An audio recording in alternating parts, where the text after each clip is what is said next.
يا لهوي، يا لهوي، انا لا استحق هذا، فانا هكمل معاهم هذه المهزله لحد ما يكتشفوا غلطتهم ان هم جابوني. ان انا قاعد الكاميرا قدامي ومحفوظ الالقاب، ليلى علوي هنا وسوسن بدر هنا ولبلبه قدامي، فاللي هو ايه ازاي، وعندي بقى حوار معاهم اللي هو لبلبه مش بتقول حاجه وبرد عليها وبتاع. ف... فكان شيء تلاتة عمالقة في نفس الشوت، فاهم؟ اساطير، اساطير.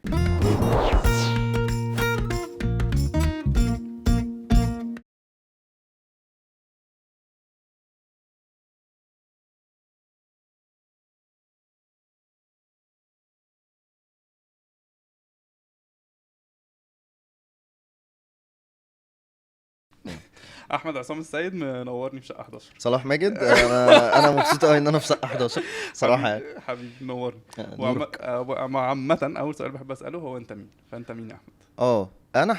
انا حاليا ما حدش، اوكي. لان لان انا يعني انا طفل كبير، حلو. تمام. و... وكنت مدي الطفل، كلنا عندنا inner child يعني، مظبوط. كلنا عندنا الطفل الداخلي اللي اللي موجود يعني وبيلعب وبتاع، ومهم بالنسبة لنا كناس بتعمل اي نوع من انواع الفن او عندها اي نوع من انواع الشغف ان يبقى الطفل ده حاضر، ولكنه هو كان حاضر بنسبة اكبر من اللازم الفترة اللي فاتت دي. اوكي. فانا وكنت انا ده التشخيص اللي انا عامله لنفسي، انه ده لو سألتني انت مين اقول لك انا طفل كبير. اوكي. حتى في فرحي انا وسلمى، الاستاذ الكبير علي الحجار شرفنا بحضوره وغنى اغنيه عارفه، والاغنيه دي انا وسلمى بنحبها قوي، كنا بنرقص عليها. ففي حته في الاغنيه بيقول ايدك خليها في ايدي انا طفل كبير. ساعتها راحت الدموع راحت نازله من رحت حاضن سلمى كده. فعلشان انا الجملة دي فعلا بترن معايا قوي قوي قوي قوي. ف اوكي. ولكن ولكن ايوه. بما انه هو كان واخد الليد، وهو كمان كان الطفل ده هو اللي كان سايق كان الدنيا. سايق الدنيا خالص، وكان جايب لي شغل، وكان جايب لي تفكير مختلف، وكان بيخلي ناس تجت اتراكتد ليا، وانا بقى بتبسط بالفاليديشن ده قوي، والطفل بيتبسط بالدلع ده جدا وبتاع. لحد ما الطفل ده حط المفتاح في كوبس الكهرباء واتلسع جامد عشان هو طفل. اوكي. وانا اتعاملت بالطريقه دي، بطريقه الاطفال دي، اللي هو بقى حاجات كتير بقى، بهزر في اوقات مش مناسبه، بثرو تانترمز، يعني بقفش كده وبدبدب في الارض في حاجات، باخد قرارات متهوره، بعوز قوي. الطفل ده عايز طول الوقت، مم. عايز ناس، عايز فلوس، عايز مجد، عايز شهرة، عايز انجاز، عايز طفل عايز طول الوقت. مم. ف وفي حاجات مش من حقه ولكنه هو عايزها، فالطفل ده قام متلسوع. متلسوع. فحاليا هو منزوي بعيد، انا قاعد بدور عليه في الموالد في الحسين، قاعد بلف عليه. وشوية توصلت لحتة انه طيب مش المفروض هو يبقى سايق طول الوقت، مهم ان هو يبقى موجود جدا بالظبط. جدا جدا جدا، ولكن ما ينفعش هو يبقى سايق طول الوقت، لان في حاجات لا لازم نتعامل فيها بقى ككبار بقى. احنا لازم اوكي. نبقى عاقلين يعني شوية. عاقلين وناضجين وكده. ف...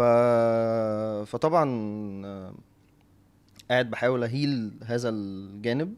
م- انت دي كانت زي مرحلة معينة يعني حصل موقف معين فاكتشفت اه ان ايوه ايوه. اوكي. حابب آه تحكي عليه ولا؟ لا اصل مش حكايتي انا برضو يعني، اوكي.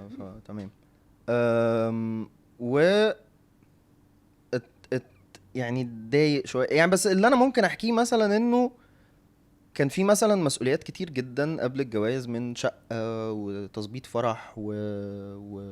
المسؤوليات بتاعت اي شاب امم داخل على جواز اه ومسؤولية وبتاع. اه انا هحكي لك. انه انا رحت قررت انه طيب انا هتعامل اوكي. انا هتعامل وانا هروح اتفق على الحاجات، وانا هروح اقيس الحاجات، وانا هروح ايه لحد ما علشان الطفل ده بيتعامل كهو طفل مم. ومش قد هذه المسؤولية. لبس في كام حيطة كده. اوكي. ف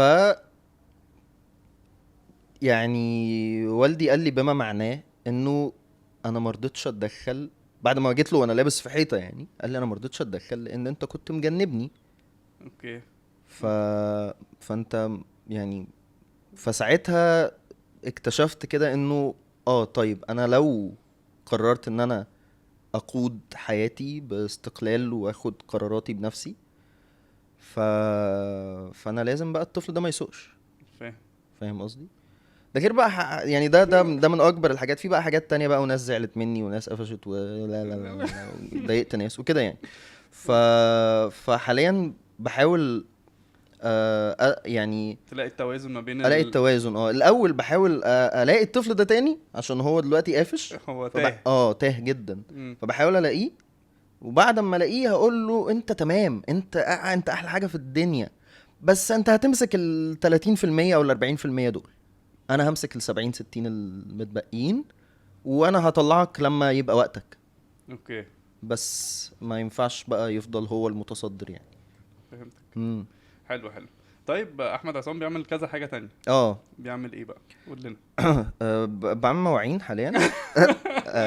كشخص بقى متجوز وكبير و هنخش في الموضوع ايوه.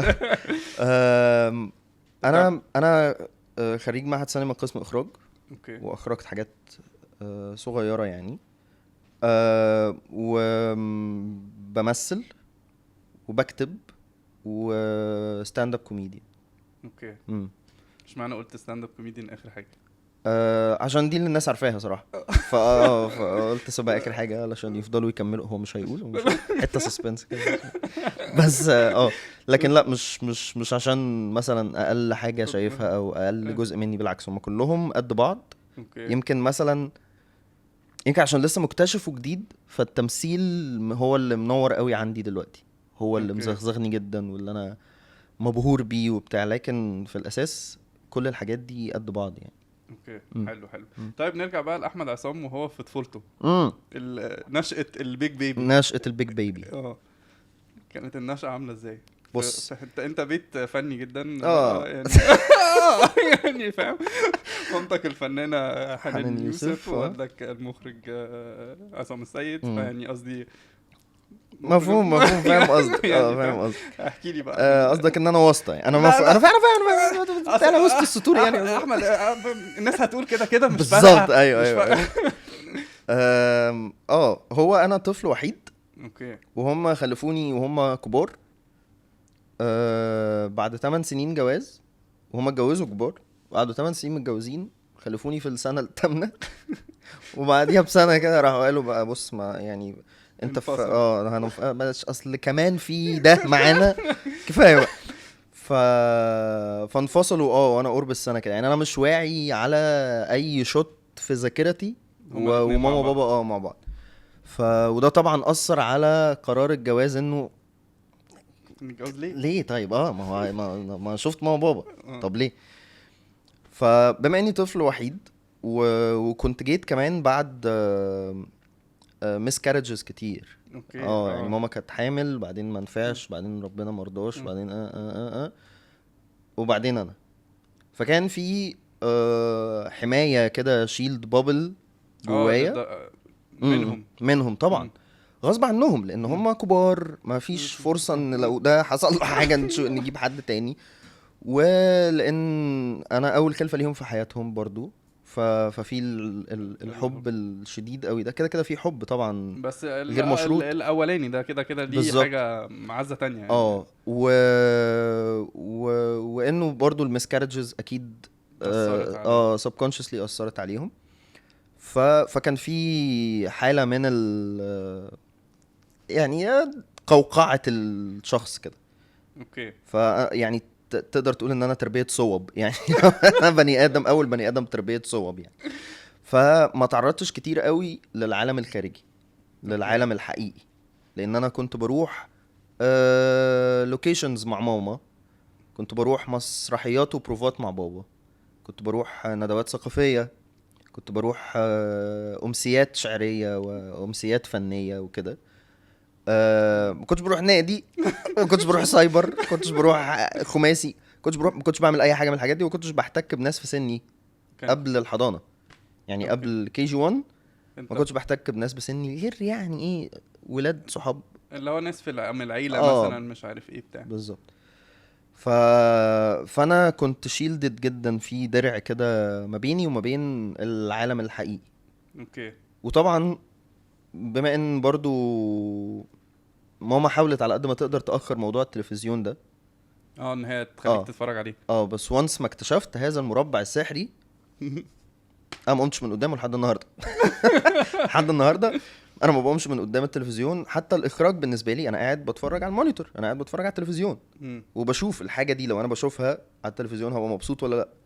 ده ماي ابروتش للاخراج، اوكي. ان انا قاعد بتفرج على التلفزيون. انا لسه صغير وقاعد بتفرج على الافلام اللي خرجتني من ايا كان اللي انا كنت بعدي بيه، مم. فملل او زعل او توتر او ايا كان، فانا برجع اتفرج على التلفزيون تاني. يعني دي الدايره اللي وصلتني ان انا ابقى مخرج، غير انه ان انا افضل جوه البابل. بالظبط. اللي انت مش عايز تخرج منها اصلا. مش عايز، حاسس اني مش عارف او خايف. طبعا مش صحي تماما اللي انا بقوله ده، بوظان يعني. مم. بس يعني اصلا انا ما اعرفش ايه اللي بره، ما اعرفش الناس دي تتعامل ازاي، ولا العلاقات دي بتتبني ازاي، ولا كان لما عندك صعوبات اصلا ان انت تكون بقى اصحاب في المدرسه، وكنت الطفل الانطوائي جدا اللي مع نفسه ولا؟ جدا يعني. ثانيه واحده خد ايوه خد. سخنه قوي، حروق من الدرجه الثالثه. اول مره يا جماعه حد يشرب غير مشروب البرنامج عشان ايوه عشان انا محتاج كافيين. أم، يعني كان عندي مشاكل شويه في ان انا اكون صحاب، والموضوع جه كده بقى ايه يعني يعني بالزق، انه ابتدت تبقى في شله تتكون. وانت فانا بقيت لو بحط نفسي كده. انا ف معاكم خدوني. انت ماشي تعال يعني كده. يعني هي عملت كده، ولكن اهتماماتي مش اهتماماتهم تماما. رغباتي مش رغباتهم تماما. كلهم دكاترة مهندسين دلوقتي عمر ماي بست فريند يعني واخد بي اتش دي في البايو كيمستري والبايو، حاجه انا مش فاهمها لحد دلوقتي، وبيعمل ريسيرش للكانسر في لندن في مش عارف فين وواحد صاحبي تاني برضو راح اخد ام اي من مش عارف فين كده. وانا وانا في النص كده. لا انت بقى قشطه قشطه، ايه بقى ايه اخبار اللي انت بتاع ماشي تمام لا تمام. وعلى طول كانوا بيتعاملوا معايا انه في ربع مش موجود. في ربع مش موجود بقى، لان وانا صغير كنت عاوز اعمل افلام وانا طفل. وانا انت عايش في خيالك تماما في عالم. تماما ما فيش. فكنت بجمعهم في البريك وبكتب سكريبت كده على ورق فلوسكاب وادبسه زي السكريبتات اللي بشوفها عند ماما، واقول لهم طيب انت هتعمل دور كذا وانت هتعمل كذا. اقول لهم احنا عايزين نلعب كوره. قالوا لا، واللوكيشن والانضباط. بس انا كنت عايز العب كوره. ف... فهم بيتعاملوا معايا كده ان في حته مش موجوده. حقيقة يعني. طبعا يعني حقيقه مش وضروره للاسف. مش هتنكرها. بقى لا مش هنكرها بالعكس تمام. بتهيألي سعيد بيها، جزء منك يعني. لا اول ما ابتدت تجيب لي فلوس ابتديت ابقى سعيد بيها جدا جدا. بس طبعا هي معيقه في حاجات اخرى، انه طب العالم الحقيقي بقى اتعامل مع بني ادمين بره الافلام، بره الكاركتر ديفلوبمنت والشخصيات والبروفايل الشخصيه والحاجات. تعامل بقى مع بني ادمين ما تلاقيش. بتلاقي صعوبة عامة تتعامل مع ناس بره المجال نفسه. طبعا اصل هنتكلم في ايه، فاهم؟ بس يعني انت بتشوف الدنيا والناس ومن حتى من خلال الافلام، فاهم؟ ما هو الافلام بما اننا في عصر ما بعد الحداثه يعني، او يعني في نهايته معرفش، النظريات بتروح وتيجي. بس انه الافلام ابتدت تبقى simulation of a simulation. يعني هو بيقولك في عصر الحداثة كانت الواقعية، مم. وكنا بننقل الواقع هو في يعني كان افلام روايات لوحات كده. بعدين احنا في عصر ما بعد الحداثة فابتدينا نقلد التقليد اصلا، بقينا نقلد الحاجات. يعني انا لو اديتك ورقة وقلم وقلت لك ارسم لي برنسس، مم. هترسم حاجة اقرب لبرنسس ديزني. بالظبط. وهو برنسس ديزني دي كانت مرسومه تقليد للبرنسس الحقيقيه. فاحنا دلوقتي في حاجه كوبي بتاعه كوبي. اوكي. فلما بتفرج على الحاجات دي مش بعرف برضو اترجم على الواقع، لانه لا، في 2 لايرز تقريبا انا مش معدي بيهم. ف... ف... فدي كانت ازمتي يعني في فتره. اوكي. بعدين ابتديت اعمل حاجه انه طيب انا هغش، مش انا بيرفورمر او يعني ليا في اعرف اعرف التمثيل والاداء وبتاع. طيب ادي القناع اهو يا باشا اهو. مهم. و ده وانت في المدرسه بقى؟ ده وانا في لا ده وانا بقى في اعدادي ثانوي. اللي هو في اه المراهقه بقى، بالظبط، سن ال سن الضياع. مم. فابتديت انه طيب من هنا ورايح في حاجة تانية كده هتتحط هنا سوري وهتعامل بيها ولحد ما حد يكشفني بقى على حقيقتي ان مفيش جوه، مفيش حاجة. وكانت ايه الشخصيه دي؟ كانت عامله ازاي؟ كانت طبعا بيهزر كتير، مم. بيقفي، بياخد كل حاجة مش على محمل الجد تماما. وده جزء كبير منه برضو كان الطفل اللي انا سبته يسوق. مم. فكان دي الشخصية يعني اللي انا اللي رسمتها. اللي رسمتها، اللي انا قدمتها يعني للناس، انه طيب انا بهزر، طيب انا بضحك وبتاع. يعني حتى انت عارف لما كنت مثلا بخرج، بروح اي خروجه في ناس ما اعرفهمش مثلا، بقعد الو معلم مين اللي جايين معانا دول؟ فلان وفلان ماشي. واروح بستوك على السوشيال ميديا واشوف الانترستس بتاعتهم، ولو في حاجه ما اعرفهاش عن الانترست بتاعتهم اروح اعمل ريسيرش عن الحاجه اللي هو مهتم بيها، علشان الاقي طريقه افتح بيها كلام. لدرجه ان انا في مره من المرات كنت رايح شغل جديد مثلا بعد ما اتخرجت من الجامعه يعني على طول، من المعهد يعني على طول. كنت رايح شغل جديد ورحت اول يوم كاشش جدا، بعدين قلت انا عايز اتكلم مع الناس. مهم. فرحت جايب بروفايل الشركه ومفلي الناس كلهم، وقمت داخل على واحد منهم قلت له انا شفت التيد توك بتاعتك، انا كنت موجود. انا ما شفتهاش ولا حاجه، ما شفتهاش، ما كانت في طنطا، انا اشوفها فين؟ شفت التيد توك بتاعتك كانت بصراحه فظيعه. قال لي شفت الحته بتاعت كذا كذا، قلت له ده الحته دي بالذات، دي دخلت جوه طبعا وبتاع. وابتديت افك شويه معاهم وابتدوا بقى يتعاملوا معايا. ده بياخد منك مجهود كبير جدا ان انت ايه ده. بس انا مش يعني مش انا مش ضحيه يعني، انا ضحيه نفسي مش ضحيه حاجه تانية. بس مش عايز اقول انا بكره برضو احد خصال الطفل ده ان هو بيعيش دور الضحيه جدا. مم. فانا بحاول الفتره دي ان كل ما احس ان انا رايح ناحيه دور الضحيه ابعد عنه، انه لا انا مش ضحيه، ده انا اللي بعمل كده في نفسي عادي. لان السوشيال ميديا كلها الناس بتهيل دلوقتي، كلهم مجروحين وبيهيلوا. ايوه طبعا. حسيت انه ايه ده؟ امال مين اللي اذانا كلنا؟ ما عندوش انستجرام؟ الراجل ده ما عملش اكاونت؟ كلنا قاعدين بنهيل وبتاع طيب امال مين اللي كده؟ قشطة. فقررت ان انا مش هعيش دور الضحيه. حلو. لا ما اهم حاجه. فانا اللي عامل كده في نفسي. اوكي. مجهود ليه طريقه ان انا ما اعملش المجهود لا ان ده، انت اصلا أنا... توصل لانك تفكر، ايوه فاهم، انك تعمل الموضوع ده عشان عايز فاليديشن من الناس. انت بتعمل كده انت عايز طبعا الناس تقول عليك انت لذيذ وانت تمام وانت زي طبعا. الفل. النجمه اللي بيلزقوها هنا للعيال انا عايزها، الستيكر بتاع النجمه ده انا عايزه جدا طول الوقت. اوكي. طول الوقت يعني، حتى مثلا طب ليه مع انك انت بدل الطفل الوحيد فانت طول الوقت النجمه بالنسبه لهم، بالظبط فمحتاج ليه يعني علشان في العالم الخارجي انا مش الطفل الوحيد. فما فيش النجمه، فلا انا عايز النجمه بقى اللي كانت انا كانوا بيعاملوني على اني احلى واحد في الدنيا. ليه انتوا مش اللي في بتعاملوني البيت اللي انت متعود عليها؟ ليه مش بتعاملوني على اني احلى واحد في الدنيا؟ تسمعوا من ماما هتقول ماما تحلف لكم والله ان انا قمر، ان انا يعني لما كنت مثلا بتضرب ولا حاجه وبقول لها ماما انا مش عارف العيال بيضربوني ليه، فبتقول لي علشان انت احلى منهم، هم غيرانين. فاللي هو والله تمشي كده ماشي. تمشي كده صح، احلى من هم غيرانين. اصلا من الاخر هتقول له ايه؟ هتقول له عشان انت غلس، والله انت دمك يلطش وتستاهل ده. مش هتقول له كده اكيد، محتاجه تقول له حاجه تليس الدنيا وتمشيه، اللي هو يستقبل الضرب ده وهو اضرب كمان. اضرب هو كمان عادي تمام وزي الفل. عادي جدا. حلو. فلما ما لقيتش يختي ده بره، فابتديت طب انا عايزه بقى، فهدور بالظبط. بطرق تانية اجيبه ازاي. طبعا اوكي. واعتقد كلنا كفنانين جزء جزء كبير مننا طبعا عامل كده يعني، عامل كده جدا.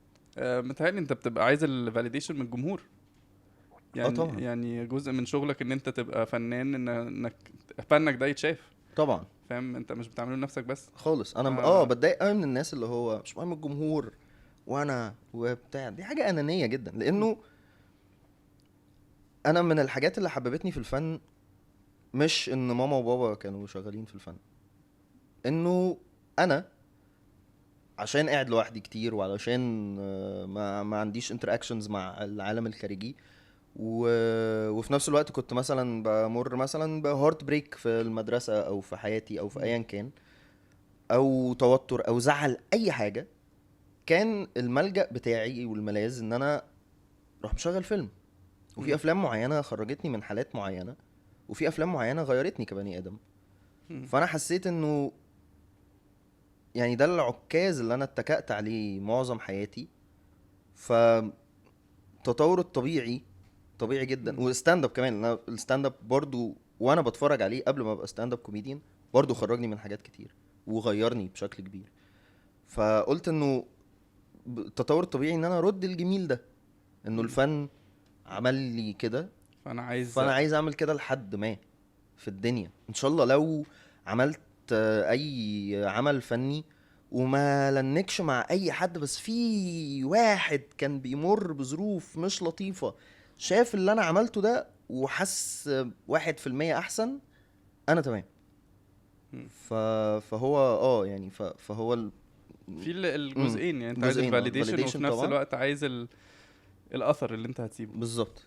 حلو قوي. وبرضه مش الاثر انه اسمي يعيش وبتاع، دي برضه حاجه انانيه برضه قوي، انه بس ان انا انك اخلي تأثر في حد عامة، اثر في حد. مش بس ان اسمك يعيش. جدا. طيب فاحنا بقى خلصنا بقى فقرة المراهقة بالقصص اللي احنا كنا بنعملها شوية، امم وقررنا ان احنا هنخش معهد سينما. امم القرار ده جه بسهولة متهيألي شوية ولا كان بصعوبة؟ يو ثينك انه جه بسهوله، اه انا بس هو متخيل. لا، ما جاش بسهوله. اوكي. لان بابا مش خريج فنون مسرحيه، اوكي. ولا ماما خريجة فنون مسرحيه. مم. بابا اخرج في مسرح الجامعه، بعدين اشتغل مساعد مخرج كتير، بعدين اشتغل مساعد مخرج مع المخرج مسرحي فظيع حسن عبد السلام، مم. اللي عمل سيدتي الجميلة، واللي عمل الناس يعني فيلم العبقرية. وقعد يخرج معاه كتير لحد مسرحية أهلا يا دكتور بتاعت سمير غانم وجورج سيدهم. حسن عبد السلام مش فاكر الصراحة كان انشغل ولا تعب، فبابا توك اوفر المسرحية. وبعدين جورج سيدهم علشان شافه كمساعد شاطر جدا وبيشيل البروفات، فراح قال له تخرج مسرحية، وعملوا مسرحية تلفزيون. وبعد كده ابتدى يخرج. فهو لا، ما درسش بالمعنى التقليدي. هو درس طبعا كل دي اصلا في حد ذاتها، بالظبط هو درس، مم. بس هو ما درسش بس ما دخلش معهد اصلا. بالظبط، ما دخلش معهد. وهو خريج اداب انجلش. اوكي. فبرضو الدراما متأصلة فيه وتذوق الفن والقراية والقراية متأصلة فيه جدا جدا. فهو كان وجهة نظره انه طيب ما تخش حاجة. خد شهادة يا ابني لا مش موضوع شهادة، آه. هو ما لا انه خش حاجة توسع فكرك شوية، مم. وبعدين خش معهد سينما بالمخزون الثقافي اللي عندك ده و... و... واستخدمه بقى. اوكي. انا طبعا كاي شاب طايش قلت له لا، انا عايز اخش مش هقعد اذاكر تاني، مش هقعد انا اذاكر تاني حاجات انا بكرهها، انا عاوز اذاكر حاجه بحبها. ده جزء منه صحيح طبعا، بس الجزء التاني بتاع انه انا برضو بعد ما خرجت من المعهد بقيت اللي هو طيب هعمل افلام، اتكلم عن ايه؟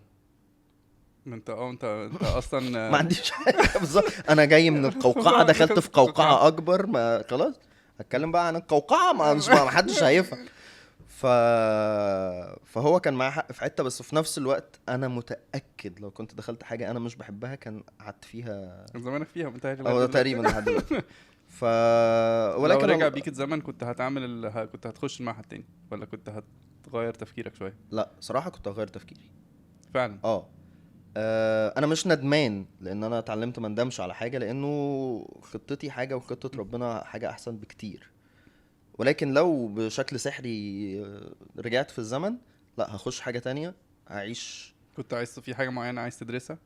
يعني ليتريتشر بالنسبه لي كان هيبقى تمام، تاريخ بالنسبه لي كان هيبقى تمام. طبعا مجموعي ما كانش هيجيب، بس اقتصاد وعلوم سياسيه كان هيبقى تمام، بس مجموعي ما كانش هيجيب. انا كنت حاجه و80 بالمعادله، يعني كنت اي جي، ولما عدلت كنت 86.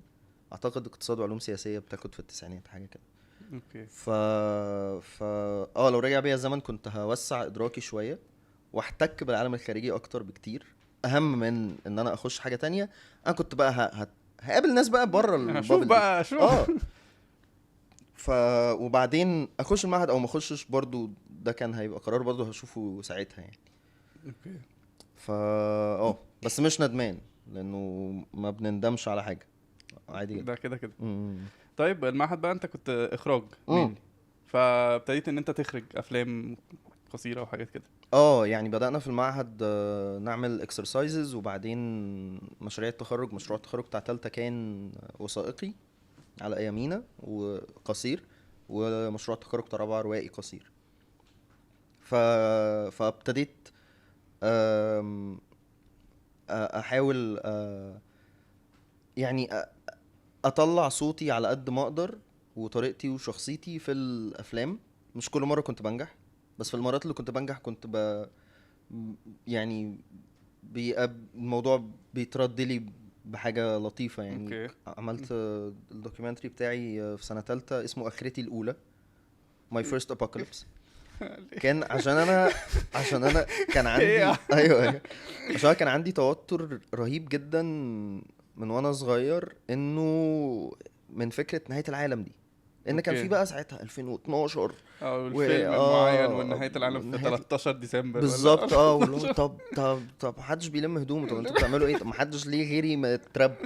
وطبعا واحنا صغيرين كان بيتضخلنا حتة يأجوج ومأجوج وهياكلوا الأخضر واليابس و فحسيت انه الحتة دي عندي فيها مشكلة، فانا هشوف لو الاطفال لسه عندها مشكلة في الحتة دي، ولقيت مم. ان لسه عندهم مشكلة في الحتة دي. فطيب لو لسه عندهم مشكلة في عشان الحتة ما دي، عندهم مفيش حد بيجاوب إجابة اه حقيقية. حقيقية بالظبط. فاهم. ومعظم الحاجات اللي وصلت لنا واحنا صغيرين ايذر من مدرسين او من حتى دوايرنا مم. الاطفال يعني، بتبقى موروثات من ثقافات تانية، مم. مش بيبقى كلام اتقال في القرآن فعلا. مم. او بيبقى تفسيرات معينة لكلام اتقال. ف آم، فلقيت ان في خوف وفي ذعر من اللحظة دي. مم. فبقى في عندي حالة من ان انا مستني النهاية، بس مش بعيش بقى. اوكي. و... وانه في نفس الوقت يعني الحاجات دي برضو كانت بتدينا نوع من الخوف، ان احنا اتجاهنا للدين هو الخوف، مم. مش هو الحب ايوه، لا لا، والسلام ده والتسامح للأسف يعني الشديد.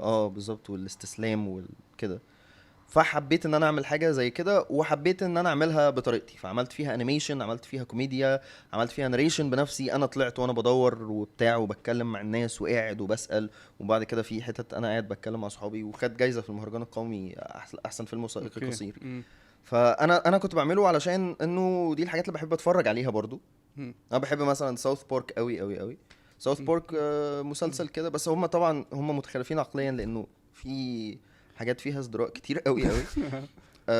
بس قبل ده يعني كنت بحب اقعد اتفرج عليه. ففكره الانيميشن، وانه الانيميشن يبقى دموي في نفس الوقت يبقى بيقول كومنتاري معين عن مم. المجتمع. و... وفي نفس الوقت كنت بحب وودي ألن ومايكل مور. مايكل مم. مور دوكيومنتاريان كده، راجل بتاع افلام وثائقيه، كان بيطلع هو في الافلام بتاعته. اشهر فيلم ليه فahrenheit 11 9 9 11 عندنا. لا 9 11 عندهم، 11 9 عندنا. اليوم كام يعني؟ هو 11 سبتمبر، هو اسمه فahrenheit 11 اوكي. سبتمبر. بس هم عشان بيكتبوا اليوم قبل ايوه. التاريخ، معرفش الامريكان دول ماشيين عكسنا في كل حاجه. ومايلز مش كيلومترات اه. يعني. ف اتفضحوا خلاص خلاص. لا لا بتنهار. ف... فهو كان بيطلع في الدوكيومنتريز بتاعته، كان في كوميديا في مم. الفيلم الوثائقي، فما كانش الشكل التقليدي بتاع مم. الافلام الوثائقيه. فحبيت ان انا اعمل ده، ورحت حطيته على التايم لاين كده، حطيت شخصيتي وقلبي وصوتي على التايم لاين، ورحت مقدمها للناس كده، اللي هو لا انا. هل ده حاجه؟ فلقيت ان الناس تقول لي ده حاجه، اللي هو طب تمام. طبعا. وناس ما حبتش الفيلم، وحسيت انه تمام برضو، ما ده طبيعي. ف... فدي كانت لحظه اوكي. مم. يعني اللي هو طيب انا على الطريق الصح بشكل او باخر. حلو حلو. الفيلم الروائي ما كانش صوتي قوي، بس ده برضو كان جاي من توتر اللوكيشن وبتاع، بس انا بحب القصه نفسها. اوكي. ف والاخراج كملت فيه شويه ولا يعني او يعني كملت بقى السلم الوظيفي المعتاد، انه بقيت مساعد؟ مساعد مخرج. مم. بس لقيت ان انا فاشل. اوكي. بس مساعد المخرج مش شغلانه غير المخرج، غير المخرج تماما. شغلانه تانية شغلانه إدارية اداريه، جدا، وفيها كم كبير من تنظيميه التنظيم والمجهود البدني والمجهود العصبي رهيب، مم. وقليل فيها الابداع، قليل فيها الابداع بشكل ما يعني. في طبعا مساعدين مخرج مبدعين رهاب، مم. بس يعني على الورق يعني مفهوم. اه. ولكن هي ميزتها في ان هي بتعلمك دواخل اللوكيشن، بتراقب الناس، حتى لو نزلت لوكيشن وحش تتعلم ما تعملش ايه وكده. وانا نزلت مع ناس في منهم الوحش في منهم الحلو، فانا اتعلمت. اخدت بس ما عادش فيها كتير صراحة، لانه اكتشفت انه جزء كبير منها احتكاك بالعالم الخارجي. وانا كنت اللي هو ده انتوا مش اللي في دماغي تماما، انا لسه في البقليلة بتاعتي. ف وكنت انت فاشل. عايش في القوقعة بتاعتك جدا. فاكتشفت اني فاشل تمام. مم. انا اروح اتعامل بقى مع عمال، مع اكستراز، باك جراوند اكستراز، اروح اتعامل مع ممثلين، اتعامل مع بني ادمين بقى، ده العالم الحقيقي. هنتعامل مع انا ناس. اتعامل مع ناس. ف... فكنت بتوتر وكنت بتاع وبرضو ما كانش عندي السنس بتاع انه اغلط عادي، مم. مش نهاية الكون، اغلط والبس الغلطة وتعاقب على الغلطة، مش هيحصل حاجة. مم. ايه اسوأ حاجة ممكن تحصل يعني؟ ولا حاجة. مم. يعني لو انت كنت السبب في ان اللوكيشن ده كله يبوظ، اكشلي برافو. انت عملت حاجة ما حدش عملها قبل كده، ما حدش عملها قبل كده. مم. بس واكتشفت لما كبرت انه ناس كتير قوي قوي قوي، مخرجين كبار دلوقتي ومساعدين كبار دلوقتي وهم صغيرين غلطوا غلطات مهولة، مم. وتمام هما كويسين ما ماتوش، وشغالين شوية تروما كده بيزقوا بيها اليوم وخلاص. وتمام مم. يعني ما حصلش حاجة. انا كنت بقى بتوتر جدا جدا جدا، فلاني بتوتر من الصدمات قوي، اي زعيق متحبش اي تواجه. خناق خالص اي مواجهة بتخليني اكش اكتر. اوكي. فكنت بتوتر من ده قوي. ولكن اتعلمت انه ده جزء كبير من الحياة ومش عيب، وعلى قد ما هو يخوف، حقك انك تخاف، من خاف سلم زي ما بيقولوا، اعملها وانت خايف. بس اعملها. بس اعملها. مم. لان الشجاعة مش انعدام الخوف، انعدام الخوف ده الغباء. انعدام الخوف ده غبي. ان انت بالنسبة لك لو هتروح هتصارع اسد، مم. انت لازم تبقى شجاع عشان تصارع الاسد وتخرج من الموقف ده، بس ما ينفعش تبقى مش خايف. لو مش خايف هتبقى غبي ومش هتاخد بالك ان الاسد ده أسد. هيعورك بقى بالظبط. مم. فلا، الشجاعة هو عمل الشيء رغم وجود الخوف الرهيب اللي جواه كده. اوكي. فده انا اتعلمته بالطريقة يعني الصعبة شوية. بالطريقة الصعبة شوية او مم. متأخر شوية، بس اعتقد العمر لسه قدامنا يعني. طب حلو حلو. وبعدين بعد الاخراج ابتديت الستاند اب بقى متهيألي ظهر شوية. انا بعد ما اتخرجت من المعهد قررت ان انا مش هشتغل مساعد مخرج. جات اوكي. لي حاجة كده وبتاع وحاولت انزل مم. فيها، وبعدين التوتر واللعبكة وبتاع ما لقيتش ما نفسها. لقيتش نفسي. فقلت طب انا مش هشتغل مساعد مخرج، طب انا هعمل ايه؟ هل مثلا هشتغل مدرس مساعد في جامعة خاصة مم. وبالفلوس اللي هاخدها من الجامعة الخاصة دي اعمل افلام قصيرة واخش بيها مهرجانات ويمكن اتعرف كمخرج، لان ده كان وارد. بالظبط. السلم الوظيفي للاخراج مش الوحيد، مش مساعد مخرج بس. مم. في ان انت تبقى كاتب فتبقى مخرج، في ان انت تبقى مخرج افلام قصيرة فتبقى تاخد فرص. ف فكنت قلت في هتعمل حتة ده ولا؟ وكنت تي اي في بي يو اي لمدة ترم كده. كان ايه نظام التدريس طيب معاك؟ كنت مع دكتور علي شوقي، دكتور عندي في مم. المعهد، واحنا اصحاب جدا جدا مم. يعني. فهو قال لي على الفرصة دي وانا قلت له يلا بينا. وبعدين اكتشفت حاجة، ان في حتة اسمها الشروق موجودة في مصر، ما كنتش اعرف عنها حاجة. اكتشفت ان هي، فهمت معنى التسمية يعني، لان هي بعيد جدا، هي يعني هي ورا الشمس. واكتشفت ان الناس هناك اغنياء قوي قوي قوي قوي. يعني احنا في المعهد عندنا، احنا في الطلبية في في شارع خاتم الهرم. المرسلين، وبنتخانق على كاميرا علشان نصور المشروعات وبتاع، والكاميرا اصلا ما كانتش يعني اللي احسن هو حاجة. ففي مرة واقف في البي يو اي في الكلاس، فقلت لهم طيب طلعوا بقى لو حد معاه كاميرا يطلعها. لقيت كاميرات طالعة، لقيت كاميرات بتاعت لوكي طالعة من بقى شنط وبتاع. فرحت بلعت كرامتي كده وقلت طب تمام ماشي، يلا ربنا يزيدكم كمان وكمان يا ولاد، انتوا مستقبل السينما. بس ما لقيتش نفسي برضو، مع قد ما انا بحب قوي قوي قوي ان انا اتكلم عن الحاجه اللي انا بحبها، بس مش دايما كنت بلاقي نفس الشغف منهم. اوكي. فما كنتش اه وفي نفس الوقت المشوار لا ما المشوار مم. مهندسين لا لا رهيب. لا. وساعتها كمان كنا، لا ساعتها بقى ما كنتش في المهندسين، ساعتها ماما، احنا في الاول كنا ساكنين في وسط البلد، ماما كانت في وسط البلد. بعدين بعد التخرج نقلنا المقطم، يا وبعدين رحنا المهندسين. وابويا في اكتوبر، فانا لو فانت بروح فانا اصلا لا الموضوع لا. بايظ يعني. فما عرفتش اكمل، على الرغم ان انا في ولاد هناك حبيتهم جدا جدا، وعلى الرغم ان انا بحب علي شوقي جدا جدا جدا. هو من اكتر الناس اللي علمتني حاجات في الحياة وفي السينما، وحببتني في اذواق افلام انا ما كنتش اتخيل ان انا ممكن اشوفها واحبها. فعلا علمني ازاي اشوف الجمال فيها يعني. وبسلم عليه عشان بقالنا كتير ما شفناش بعض. أم... الستاند اب بقى ظهر ازاي؟ انه في يوم من الايام، يوم جمعة، انا قلت القصة دي كتير بس بحب احكيها.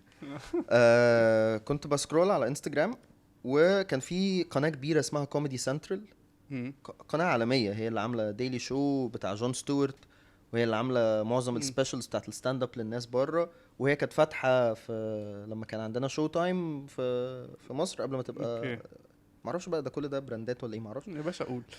فكانت فاتحة كوميدي سنترال اريبيا، وكانوا عملوا موسم من برنامج اسمه كوميدي على الواقف. بياخدوا ستاند اب كوميديانز من جميع انحاء الوطن العربي، كل واحد يعمل 10 دقايق 10 دقايق 10 دقايق. انا كنت بتفرج عليه، وكنت ببقى اللي هو دايما بشوف حته انه وانا بتفرج بقول الحته دي لو كانت اتاخر سنه كان هيبقى، الحته دي لو كان قالها كده، الحته دي كانت محتاجه تستع، الجوك الاحسن كانت هتبقى كده. عارف وانت بتاعت تتفرج على كوره اللي هو ما شاطهاش كده ليه، بس انت لو نزلت تلعب كوره لا هتتفضح. وانا زي ما قلت لك من وانا صغير بتفرج على ستاند اب كوميدي. ان انا وانت اصلا متهيألي الديفنس ميكانيزم بتاعك في حياتك ان انت بتضحك طبعا يعني. ده اولى اعدادي جه طفل اضخم مني، مش طفل بقى، مراهق اضخم مني واكبر مني كمان بسنتين مثلا، وانا كنت قاعد، راح قال لي جه عشان اللي هو الساعه كام دلوقتي، يلا هبلطج على البني ادمين. راح قال لي قوم. فانا كان مثلا 3/4 السنه دي انا بيتداس على وشي من الدفعه دي والدفعات الاكبر. فجاه في حاجه جوايا قررت انه خلاص بقى انا هقف. ايوه بالظبط. فقلت له لا مش هقوم. اقوم ليه؟ قال لي قوم عشان اقعد وبتاع يا زميلي والقصه والدنيا. قلت له لا مش هقوم. قلت له يا ابني. قال لي ابنك في بطنك وبتاع. فبصيت له كده قلت له انت عندك مشاكل في البيت يعني؟ انت نفسيا كويس؟ وانت في اولى اعدادي؟ انا في اولى اعدادي. انا حاسس ان انت يعني عندك. فالواد ده انت بتقول ايه؟ فقلت له انا حاسك يعني في ما اتحضنتش كتير. قعدت اهزقه كده بالطريقه وهو مش فاهم طبعا وهو مصدوم. والعيال صحابي اللي كانوا قاعدين جنبي ابتدوا يضحكوا على اللي انا بقوله، فابتدى هو يتهز اكتر، فابتدى عينيه ترغرغ هذا الفحل. وراح قال لي يا ابني. قلت له ابنك في بطنك، ما انت لسه قايل لي من شويه. وراح مشي. فقلت اوه ماي جاد، ايه القوه دي؟ انا هستخدمها في الشر طول حياتي. فاكتشفت الحته دي عندي، وساعتها رحت قلت بس هو ده الماسك، يلا بينا. وانا بتفرج على ستاند اب كوميدي من وانا صغير. واول ستاند اب كوميدي اتفرجت عليه ايفر كنت مع ابويا وقاعدين في البيت، وجت سبيشال على قنوات باشتراك على الدش لكوميديان اسمه ريتشارد براير. كان دي اخر سبيشال عملها. ريتشارد براير هو من علامات الكوميديا في العصر الحديث الامريكي يعني. و السبيشال دي بالذات كانت جايه بعد مشاكل كتيره قوي في حياته، ان هو طلق مرتين وادمن، وجات له مشكله في القلب، جاله هارت اتاك، وولع في نفسه. كانت حادثه شهيره انه ولع في نفسه عشان مش عارف كان قاعد بيتعاطى حاجه، فمن كتر ما هو مش عارف ايه حاجه وقعت على السرير، فجاه النار مسكت فيه ونزل يجري في الشارع. ودي حادثه معروفه قوي قوي قوي كانت ساعتها. السبيشال دي كانت الثمانينات مثلا. فانا من زمان. فانا قاعد انا ما كنتش في الثمانينات فاهم. لا فانا قاعد بتفرج على الراجل ده وهو بيحكي عن كل الحاجات اللي حصلت له وعن مشكله ادمانه، تروماز. هو بيحكي عن ترومات، وقاعد بيتكلم ان البايب اللي هو بيشرب فيها المخدر ده وهي بتكلمه، وهو ازاي بيحاول فهي ازاي بتغويه، وبيقول حاجات بتضحك. وبعدين حكى القصه بتاعت لما النار مسكت فيه ونزل يجري وراح المستشفى وميت على روحي من الضحك، والناس ميت على روحها من الضحك. وان هو لما دخل المستشفى وهم لسه مطفيينه كان ستيل الناس رايحه عايزه تتصور معاه تقول له ريتشارد. انا فاهم ان الموضوع مش مناسب بس اللي هو يعني. والناس بقى اللي هو في المستشفى كانت في ريحه بيكن، اللي هو كل الهزار على نفسه على حاجه صعبة قوي اصلا جدا يعني تجربة اصلا الواحد يمر بيها دي قوي مؤلمة. وفريده قوي من نوعها. مم. بس في نفس الوقت هي هترلت معاك لان انت ضعيف قصاد حاجه تانية، مش شرط يبقى بقوه الادمان، لكن انت ضعيف قصاد السكر، قصاد بني ادم، قصاد مم. حاجه انت مدمنه بشكل او باخر. وانه لما تحط في موقف صعب قوي كده، فانت بالنسبه لك بتراجع كل المواقف الصعبه اللي في حياتك، وبتقول لو الراجل ده ضحك على حاجه زي كده، انا ممكن اضحك على الحاجات اللي انا مريت بيها. مم. فدي كانت بدايه انه طب انا عايز اشوف بقى الستاند اب كوميدي ده بيقول ايه. ابتديت اتفرج بقى على ايدي ميرفي وعلى روبن ويليامز. روبن ويليامز فظيع بالنسبه لي، اعظم حد عملها يعني لحد مم. دلوقتي. وانا بسرق منه كتير صراحه، صراحه يعني. فعلا. بسرق منه مش ماتيريال، بسرق منه طاقه اوكي. كتير. ف ف وكمان كان في فيلم شفته اسمه فاني بيبل، كان بطولة ادم ساندلر وسيث روجن، وكان برضو مم. بيتكلم عن الستاند اب كوميديانز وعن كتابة والكواليس بقى شوية وبتاع. فالموضوع طول الوقت عمال يكبر في دماغي، يكبر في مم. دماغي، يكبر في دماغي، وابتديت من غير ما اخد بالي قوي احكي مثلا لناس لو احنا قاعدين في قعدة زي دي، احكي لهم عن موضوع حصل لي بالكرافت، بالحرفة بتاعة الستاند اب كوميدي. اوكي. اه. مش بحكي عادي مع صحابي مم. على القهوة، لدرجة انه ابتدى يبقى مطلب. ابتدى لما نبقى مثلا اه في للدرجة. تجمع اخر، فواحد صاحبي يقول لي احمد احكي قصة لما قلعت البنطلون فانا اروح حاكي وبتاع وقايل وبتاع اقلد لهم، مش اقول لهم بقى الحتة كده. وابتدى ده يبقى احد الايس بريكرز بتاعتي، فابتدى يبقى عندي ماتيريال وانا مش واخد بالي ان ده ماتيريال. وكنت طول الوقت ببقى اللي بس هو انت كنت واعي وانت القصص دي بتحكيها ان انت بقيت تكتبها بتحكيها بفورمات معين. يعني ابتديت الاحظ لما ابتديت اكررها. اوكي. انا ابتديت الحتة دي اكتشفت ان هي بتضحك في فبت... القعدة اللي فاتت، مم. فطب هتك عليها او هعمل صمت بعديها. وفي حته بتطلع جديده او في سكه بتضحك قوي فاقعد امشي فيها زياده. مم. فده بالظبط اللي ستاند اب كوميديان بيعمله، ان اوكي. هو بيكرر الحاجات وبيقعد شوف. يشكلها ويعملها وبتاع. بس كنت بالنسبه لي هعمل ستاند اب كوميدي فين وهوصل لايه لو عملت ستاند اب كوميدي؟ لانه في الفتره دي الستاند اب كوميدي فجاه في مصر عمل طلعه البيك رهيبه. ونزل. ايام موجه مم. الموضوع بدأ بجورج عزمي ومعتز عطله، كان في الكونسرتس لما يبقى في مثلا وسط البلد وبتاع وكانوا عاملين كونسرت كده، كانوا يبقى هو. بيطلعوا في النص. واليوتيوب راح شهرهم جدا، فلما موجة ستاند اب حصل فجأة مم. بقى في بيك، ففجأة الناس لمعت في عينيها الستاند اب، فابتدى يبقى فيه كتير. فابتدى يبقى فيه كتير من غير ما يبقى فيه معرفة بماهية الستاند اب. بالظبط. فابتدى ينزل لان الجمهور ابتدى ما يعجبوش، مم. ابتدى ينحدر تاني، وابتدى يتاخد عنه فكرة انه ستاند اب كوميدي ده زي اللي بنشوفه على مش عارف ايه. لا، مم. فكان ساعتها الستاند اب كوميدي مش في حته ظريفه خالص. ولكن كنت قاعد بسكرول ولقيت انه كوميدي سنترال بيعملوا الموسم الثاني وبيعملوا اوديشنز النهارده في فندق في القاهره للكوميديانز اللي هياخدوهم من مصر. اوكي. فقلت انا هروح بقى ولا فانا ايه؟ فجاه بقى جوايا احساس كده انا لازم انزل اروح، انا لازم مم. انزل. دي اصل مش صدفه، مش صدفه تماما. مم. بس انا عمري ما عملتها. ورحت اتكلمت مع بابا قلت له في كذا كذا كذا وانا عايز اروح. قال لي طب انت معاك هتروح تقول ايه؟ قلت له ما اعرفش، بس حاسس لو ما رحتش هقعد افكر لو كنت رحت كان هيحصل ايه. مم. فراح قال لي ماشي روح يلا. قلت له اوكي. رحت لابس ورايح مكلم سلمى، قلت لها يا سلمى انا في الفندق الفلاني هعمل ستاند اب. قالت لي ايه؟ قلت لها ايوه. فقالت لي طب انا جايه. وراحت جايه. دخلت طبعا البوست على الانستجرام عليه 4 لايكس.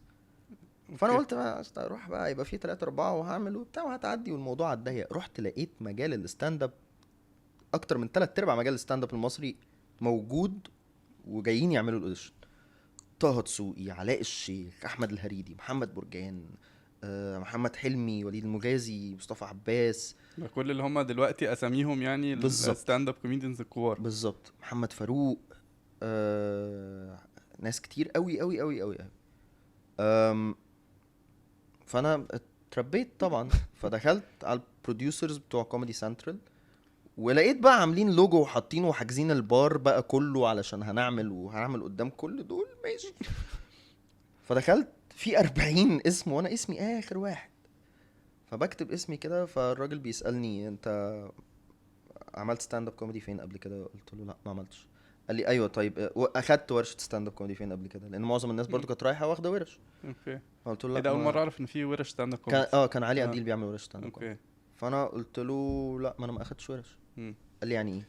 قلت له دي اول مره بعمل الموضوع ده تماما. قال لي امال انت جاي تعمل ايه؟ فقلت له جاي افشل. كان قاعد جنبه بروديوسر اسمها فرح جرجور، كل انترفيو لما حد بيسالني بقول اسمها وفعلا انا مدين ليها بكل حاجه. عينيها لمعت وراحت قالت لي حلو قوي تعالى افشل معانا. مم.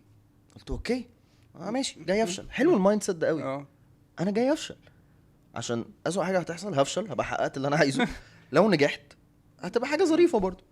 بس الاتيتيود بتاع يلا نفشل سوا دي حاجه ظريفه جدا لما تلاقي ناس بتشجعك ان انت تاخد ريسك معين علشان وان انت اصلا تبقى عايز تفشل بس في نفس الوقت ما تريحش، انت انت هتعمل بغرض انه جت ما جاتش انا جاي افشل. مم.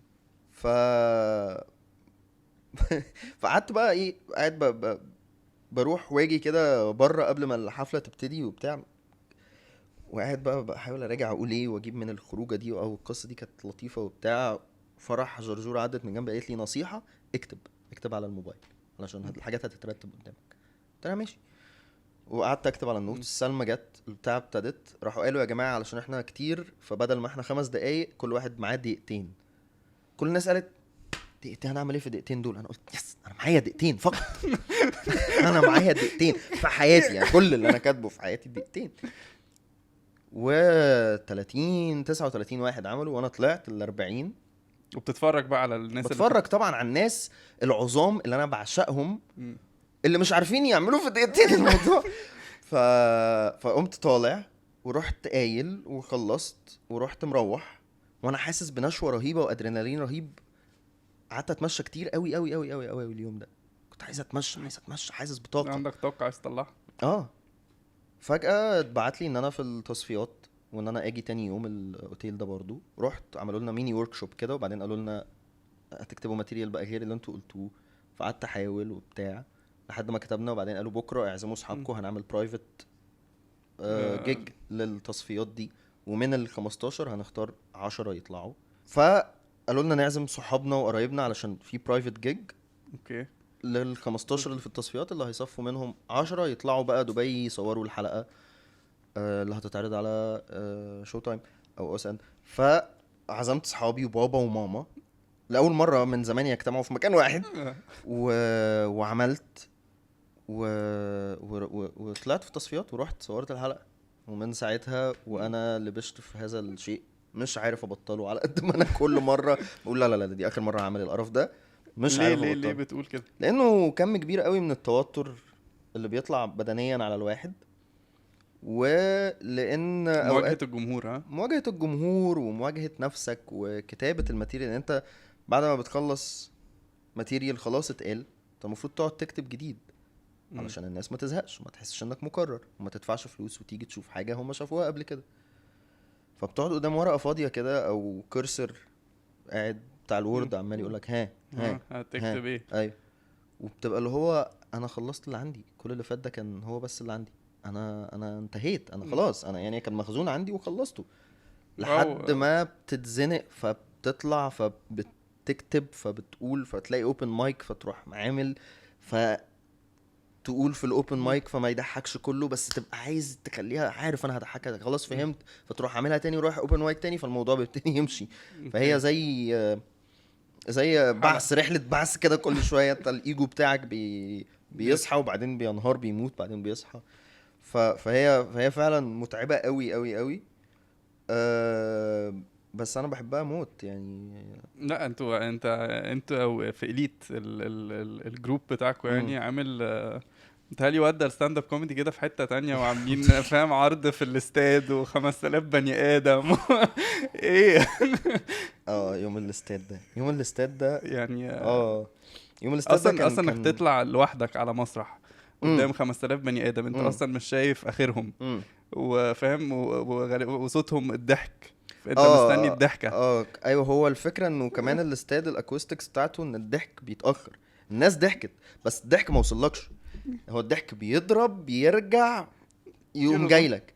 فانا قلت الجوك ما لقيتش ضحك، فتوترت جدا ونقلت على اللي بعديها. بعدين سمعت الضحك وقلت ده الاكوستكس ماشي. اوكي. فابتديت اخر واعمل لاج وبتاع علشان اسيب مسافة للضحك يجيلي والناس تضحك، لان مهم قوي ان انت تستنى تستنى الناس تستنى. تضحك، مش تقطعهم، علشان مم. ما يبقوش، عشان يبقوا لاحقين ان انت بتقول ايه، ويبقى الضحك بياخد وقت وكده يعني.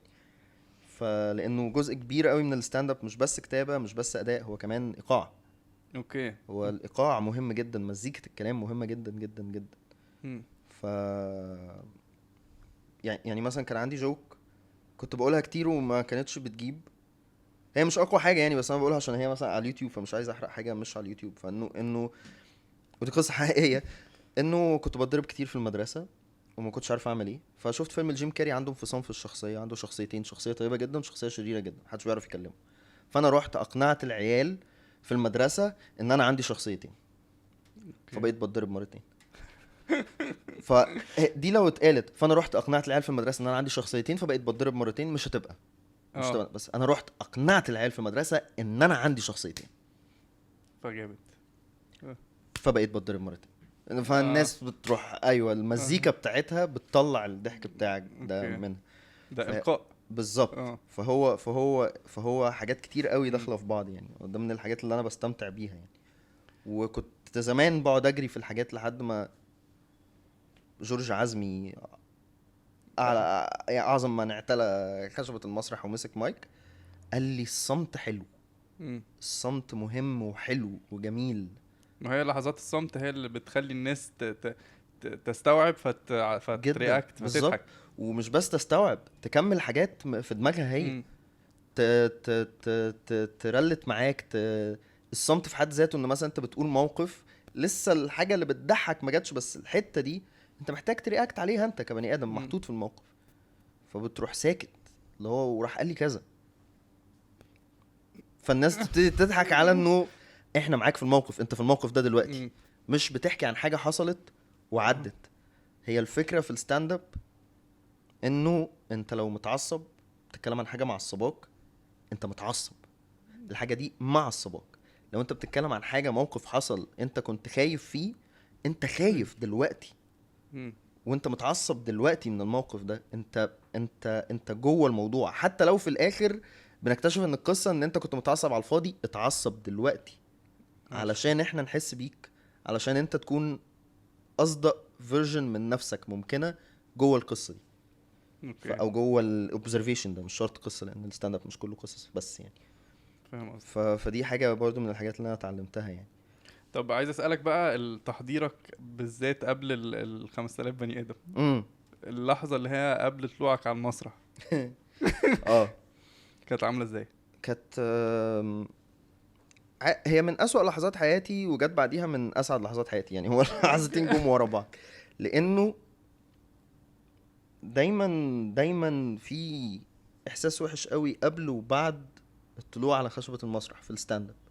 اوكي. لكن وقت المسرح لو الموضوع ماشي كويس، انت ملك العالم، مم. انت مفيش حاجة هتقف قصادك. انت لو خلاص مسكت الفلو وبقيت والناس واثق والناس تمام والناس حبتك وقررت ان هي متقبلة منك الكلام، انت بقيت ساحر يعني. معتز عطله بيقول انه السنة كومين ده ساحر، بيودي الناس مم. ويجيبهم ويضحكهم وبعدين يسكتوا ويسمعوه وبعدين يضحكوا وبعدين يستنوا ويتوقعوا حاجة. ايوه هو بيكنترول بالظبط. الجمهور. فتخيل انت بتعمل ده 5000 بني ادم، فانت ملك العالم، انت مم. مفيش حاجة تقف قصادك. بتنزل بيبقى فيه الافكار بتاعت انا عمري ما هحس الاحساس الجامد ده تاني، دي كانت اخر مره هعمل حلو كده. طب انا هو ادرينالين عالي او مم. دوبامين كمان بيعلى. فالنزله بتاعته غصب عنك، هي كميه مخ، هي مش حقايق، ايوه هي كميه مخ بالظبط. بالتالي هي اي حاجه ليها علاقه بعرض. يعني انت لو عندك اه عرض اي حتى لو عندك تصوير فاهم، انت بعد التصوير انت عندك الادرينالين بتاع التصوير. لو عندك بالظبط عرض مسرحي، لو عندك فاهم اي بالظبط حاجه من الحاجات دي انت بالظبط. ب... ولكن اللي مخفف الموضوع ده في إليت مم. بالذات انه كلنا اصحاب، وكلنا مستنيين بعض باك ستيج واحنا نازلين. مم. الكوميديان بينزل على بحر من الاحضان والطبطبه، عمل حلو وعمل وحش، ايا كان اللي هو عمله، انتوا مع بعض قوي. احنا مع بعض قوي. الكوميديان في إليت بينزل مش حاجة متفقين عليها، حاجة حصلت عشان احنا بنحب بعض فعلا. مم. بينزل على هجوم أحضان رهيب يعني، اوكي. وأسئلة وبتاع وطبطبة، ولو الشخص ما كانش حاسس مم. انه كويس بيبقى فيه ري اشورنس، بيبقى فيه لا انت كنت تمام، والحتة الفلانية والفلانية وشفت لما عملت كذا مم. خدنا بالنا. غير انه في حاجة انا بحب اعملها، ان انا ساعات كتير طول الوقت واحنا على المسرح الباقي باك ستيج معظم مم. الوقت، لو مش مثلا جوه بيراجع او كده هو في الكواليس. حاجات كتير بتروح جايالي اون ستيج وابقى عارف ان هي مش هتضحك الناس قوي، بس هتضحك العيال. بتقولها. فاقولها اه. واسمع ضحكهم فاطمن شويه. اه. و... وبيبقى فيه طبعا التوتر الرهيب اول ما بتطلع، ولكن في حاجه اتعلمتها من ممثل في اس ان ال اللي بره اسمه بيل هيدر. هو عنده انكزايتي زي، اوكي. هو عنده سيفير انكزايتي زي بالظبط. انت انكزايتي عامه ولا انكزايتي وقت العروض انا انكزايتي عامه، انا متشخص عندي انكزايتي، اوكي. عندي جنرالايزد انكزايتي من ضمن حاجات تانية كتير. بتتعامل معاها ازاي طيب؟ الانكزايتي اه. في الحياه ولا في الستاند اب؟ الاثنين. اقول لك في الستاند اب بعدين ننقل على الحياه. في الستاند اب بيبقى فيه، هو عشان اس ان ال بيل هيدر كان في اس ان ال، فهو ده مباشر قدام امريكا كلها وحاجات بره امريكا برضو ساعات تتعرض في نفس الوقت، وقدام الجمهور اللي موجود في الاستوديو. فلو هو بيطلع اول حاجه بيقولها هو في السكتش، اول جمله عنده، وهي بيتعاملوا بالكيو كاردز يعني زي الاوتو كيو كده، حاجات مكتوبه. فلو مكتوب صباح الخير اول جمله هيقولها، هو بيروح قايل صبح صبح مثلا، اوكي. بيروح قايل حاجه تانية. فمخه، علشان المخ بجد اغبى حاجه في جسم البني ادم المخ، لانه فجاه بيعمل حاجات مش حقيقيه ومش منطقيه، فمخك بيفتكر ان انت عملت غلطه. اه. فايه. فبيبقى اللي هو انا عملت غلطه، بعدين بيلاقي ان الدنيا مكمله عادي، بيلاقي فتمام. انه فتمام. فمخك بيفك شويه، وبالتالي جسمك بيفك شويه، وبالتالي بتبقى اريح. فان انت بتسبق بالغلطه اللي انت عارف بتسبق ان هي غلطه بالغلطه عاديه ما بالظبط، فيهاش ما حاجه. فيهاش حاجه. فدايما ايه ده ريسنتلي يعني ده حاجه عظيمه اللي انت اكتشاف فظيع، اكتشاف فظيع. فريسنتلي بعد يعني قبل كل حفله بقعد اتمشى كده واقعد الاقي جمله جملتين هقولهم انا مش محضرهم وما قلتهمش في حته قبل كده. انا اوكي. مش محضرهم ولا عارف هيعملوا ايه، ومش هم في الماتيريال ومدتهم قليله، جابوا ضحك تمام، ما جابوش مش مشكله، بطلع بقولهم. ولو ما جابوش ضحك بيحصل الموضوع ده في دماغي، انه غلطه ما جاش ضحك بس انت مكمل عادي، طب تمام، الدنيا ما انتهتش. ولو جابت ضحك يا سلام. مم. ف دي نظريه تحترم جدا. يعني تكنيك رائع. تكنيك رائع الصراحه اه. لما اكتشفته، وبقيت بعمل ده بقى في الحياه. اوكي. انه بقعد مخك بيقعد يقولك لو انت متوتر من حاجه، مبدئيا التوتر ده المخ علشان الانسان من وهو لسه في الكهف هو حكاء بطبيعته. مم. هو بيحكي قصص، بيحكي ازاي راح اصطاد الحاجه دي، وبيخطط ازاي هيروح يصطاد الحاجه دي، وبعد ما بيرجع يقول لهم وبيرسم لهم وعملنا كذا ورحنا كذا، والتاريخ كله وكل الحاجات moving مم. forward. الانسان هو بيحكي، وبيحكي للجيل اللي بعده، وبيحكي للجيل اللي مم. بعده اساطير، حاجات موعظه، كل الحاجات. فمخنا متسيستم خلاص في البرمجه بتاعته ان هو بيعمل قصص من اوكي. الحاجات، مم. بيلنك حاجات مع بعض. فلما بيجي لك احساس التوتر ده اللي هو ما هو الا كيمياء بايظه في المخ، هرمونات زايده، هرمونات ناقصه، مخك بيربطها بحكايه. الحكايه دي ملهاش دعوه بالواقع تماما. مم. انا نازل اللوكيشن دلوقتي هخرج حاجه، ممكن يحصل كذا، وانا متوتر علشان نازل اللوكيشن، انا متوتر علشان حاصل 1 2 3، عشان ممكن يحصل 1 2 3، عشان هيحصل 1 2 3. بس هو انت متوتر عشان انت متوتر عشان الكيمياء، مم. ملهاش اي علاقه بقصه براك. ف... فانت اول لما تستوعب هذا الكونسبت بتبتدي تبقى اللي هو متوتر، بس التوتر ده ملوش دعوه بقصه. يعني شيل الروايه اللي مخك بيقعد يعملها علشان يبرر الاحساس اللي عنده ده، اوكي. وهي مجرد. وهي مجرد كيمياء ولا حاجه. اوكي. فدي الطريقه اللي برضو قريب قوي ابتديت اتعامل بيها مع الانكزايتي. غير انه ابتديت لو انا متوتر اقول انا متوتر تعبر انها. اعبر. ولو حصل حاجه اوكورد بقول اللي هو رايح اقابل ناس اول مره، مقابله شغل، متوتر منهم، فحصل حاجه وانا بسلم، عارف اللي هو رايح يسال فاروح قايل ده اوكورد جدا اللي حصل، ده اكتر حاجه اوكورد، انا ملك اللحظات فهو الشخص اللي قدامك بيفك وانت بترتاح. وانت بترتاح. اوكي. فده غير طبعا انه في الطريقه اللي ابويا برضو قاعد يقول لي عليها، امشي طيب ورا القصه اللي مخك عاملها دي، ايه اسوأ حاجه ممكن تحصل؟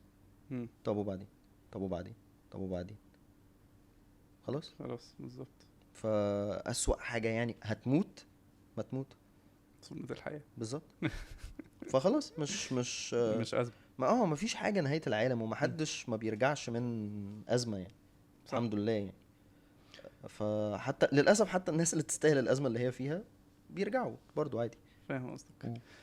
طيب عايزين ننقل بقى على التمثيل. انت ابتديت كده في هذا المجال. احكي لنا بقى بتحلم ايه في التمثيل كمان واحكي لنا عن الرحله دي عامه عامله ازاي. هي الرحله طبعا انا علشان لابس الماسك ده معظم الوقت، فانا بيرفورمر بالظبط. ففي المدرسه بيرفورمر، وفي المعهد بيرفورمر، وبهزر وبتاع وبعمل شو طول الوقت. فالناس تقول لي انت لازم تمثل. انا عايز اخرج الاخراج والكادرات والعظمه، المجد بتاع الاخراج ده والبرستيج بتاع الاخراج ده برضو لامع في دماغي، وان انا ابقى متحكم في القصه اللي بيتم حكيها، عشان انا عندي قصص عاوز احكيها وحاجات عايز اعبر عنها، وما بحسش ان القدره دي عند الممثل قوي. بالظبط. على قد ما هو ممكن يلاقي قصه هو يرتبط بيها فيقرر يزق المشروع ده قدام. وكده كده الممثل هو بيحكي القصه اللي هو فيها، فهو لازم يبقى راضي عن النص اللي هو بيعمله.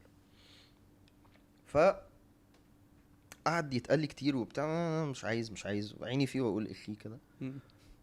وبعد كده صحابي ابتدوا يجيبوني في مشاريعهم، ابتدوا يجيبوني في المعهد من وقت المعهد. ابتدوا يجيبوني في مشاريعهم، فابتديت الموضوع طب والله مش بطال.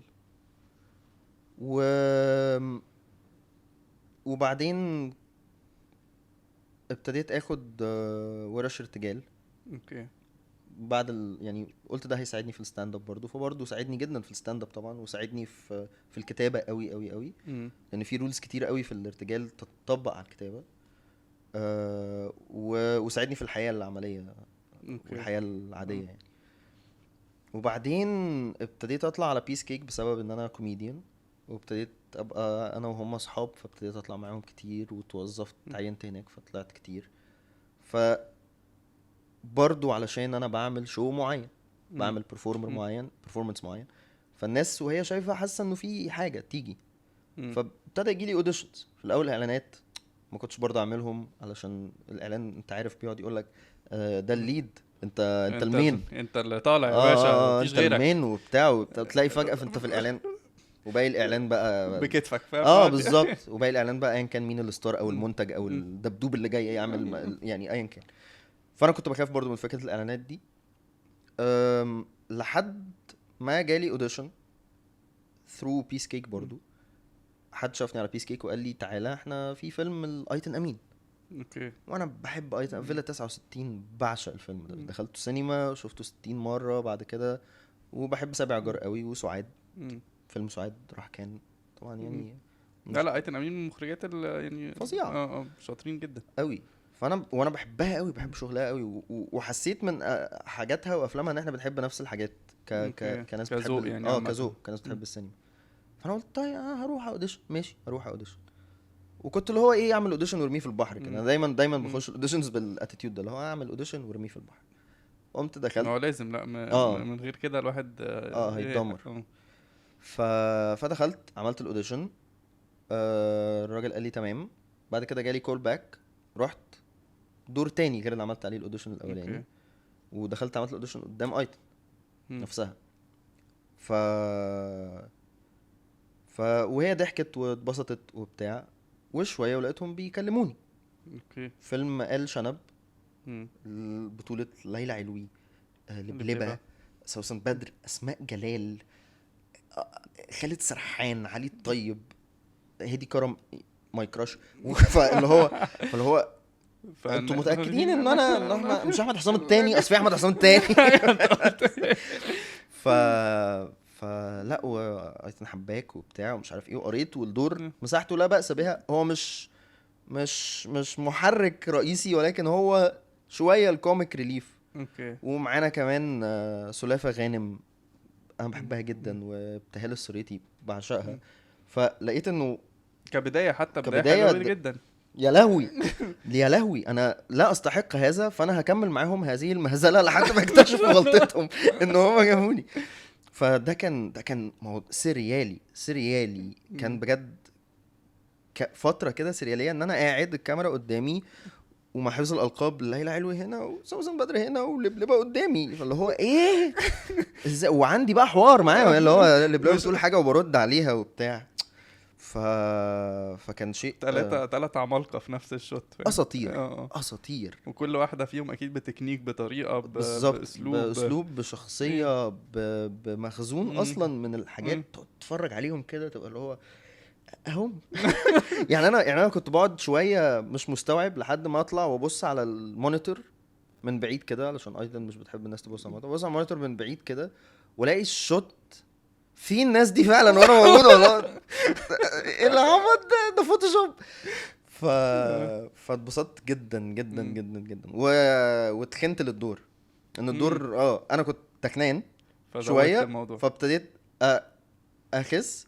بعدين لما السكريبت جالي شفت في وصف الشخصيه ان هو مليان شويه، رحت يا سلام، اوعى سيب البروكلي ده على جنب، هات يا باشا هات البيت ازرق. بالظبط. وقعدت بقى وصودا كتير.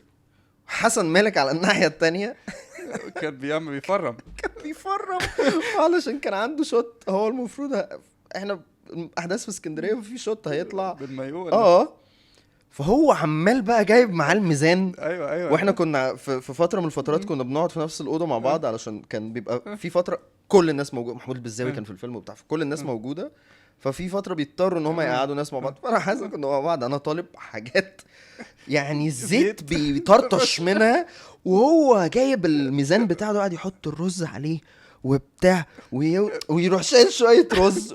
وفي يوم قطع ميه تماما علشان الشوت بتاع التوبلس ده، وانا جنب واحد باكل الشاورما. عاش يا اسطى، عاش والله برافو عليك. وهو باصص لي كده اللي هو انت بعد الفيلم انت ما فيش بقى الهبل ده؟ لا حاضر، اكيد بعد الفيلم هظبط. بس الحمد لله ظبطت شويه يعني. لا خس حلو. بس حسن كان اللي هو شويه وهيضربني، ويوم لا حسن انا جاله فتره اللي هو حسن خلاص كفايه، هتروح فين انت؟ يعني معمول من الرخام خلاص، روح بقى اقف في متحف بقى، اعمل بقى بوز معين، الناس تيجي تدفع فلوس تتفرج عليك. فبس طبعا يعني هو شاطر قوي قوي قوي قوي قوي. هذا الكم من الالتزام علشان حاجه معينه رهيب مرعب. حلو فانا التزامي ما كانش بهذه الصعوبه. حلو. طيب عايزك بقى تتخيل معايا كده احمد عيد ميلادك 60. في عيد ميلادك ده تتمنى لنفسك ايه؟ طيب حاج احمد، ايوه. تنساش الدواء اول حاجه، يا رب تكون اخدت الدواء قبل ما تفتح مش عارفك بتنسى الدواء كتير، ايا كان بقى كميه الادويه اللي انت بتاخدها دلوقتي عامله ازاي. اتمنى تكون مبسوط، وبعيدا عن مبسوط ده يسويها ايه، هل يسويها نجاح في المهنة، هل يسويها فلوس كتير، هل يسويها زهد، ايا كان اللي يسويها اتمنى تكون مبسوط. ما اتمنى لكش تكون ناجح، ما اتمنى لكش لو الحاجات دي حصلت ما حصلتش مش شغلنا تماما. اتمنى تكون مبسوط وراضي، واتمنى تكون مسامح نفسك، لان انت تستحق السماح. كل الناس تغلط، كل الناس بتكتشف نفسها واحنا ماشيين. مش عارف اخبار الفقاعة اللي انت عايش فيها هل لسه موجودة ولا لا. لو لسه موجودة اتمنى تكون بقت في الجونة بقى دلوقتي، يعني بقت نقلت الفقاعة دي الفقاعة اكبر في الجونة. لو مش لسه موجودة انا عارف ان اكيد الموضوع الخروج من الفقاعة ده كان بيوجع قوي قوي قوي قوي، فمعلش عدت. لو لسه ما خرجتش منها مش مشكلة، في ناس بيبقى مكتوب لها الفقاعة. بالظبط خلاص. والفقاعة دي هي اللي خلتك انت، وهي اللي خلتك عندك المخزون الثقافي المعين اللي عندك ده، واللي خلتك تفكر بالطريقة المتخلفة عقليا، اللي خلتك تكتب كل اللي انت كتبته وتمثل كل اللي انت مثلته وهوبفully تخرج كل اللي انت اخرجته. آم، سلم لي على كل الناس اللي متبقية في حياتك، و تنساش تعمل شير ولايك وسبسكرايب وتفعل زر الجرس. اعتقد ساعات اليوتيوب بقى هيبقى هولوجرام بقى، هيبقى اللي هو السبسكرايب من هنا والجرس من هنا ويعملوا كده. بالظبط.